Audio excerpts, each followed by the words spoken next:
बड़दाण्डे गजपति उत्सव 2024 पूर्व प्रस्तुति प्रथप्रांत उत्सव व राहगिरी अनुष्ठित।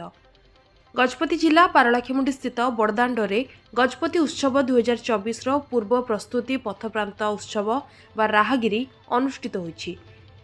जिला प्रशासन तथा पौर परिषद पारलाखेमुंडी पक्षर आयोजित यह कार्यक्रम में मुख्य अतिथि भाव पारलाखेमुंडी विधायक रूपेश कुमार पाणिग्राही, जिलापाल विजय कुमार दास, पौर अध्यक्षा निर्मला सेठी, जिला परिषद कार्यनिर्वाही अधिकारी डॉक्टर गुणनिधि नायकों सह अन्य अधिकारी माने मंचस्थ होई आज राहगिरीर शुभ उद्घाटन करथिले। एही अवसर में विभिन्न सांस्कृतिक नृत्य, योगा आदि परिवेशन करा जायथिला। एही परिप्रेक्षी रे विभिन्न प्रकार कला, झोटी, आदिवासी नृत्य, टाइकोंडो, स्केटिंग, संगीत भली विभिन्न कार्यक्रम मान देखिबाकु मिलिथिला। एथिसह बहु एसएचजी महिला माने निज निजर व्यवसाय प्रसार पकाइथिले। एही अवसर में अतिथि माने बहु पसरा एवं लोकों सह आलोचना करथिले। एही कार्यक्रमटी आज सकाळ 7टारू आरंभ होई प्राय 11टा जाए चलथिला बेले बहु साधारण जनता जोग देथिले।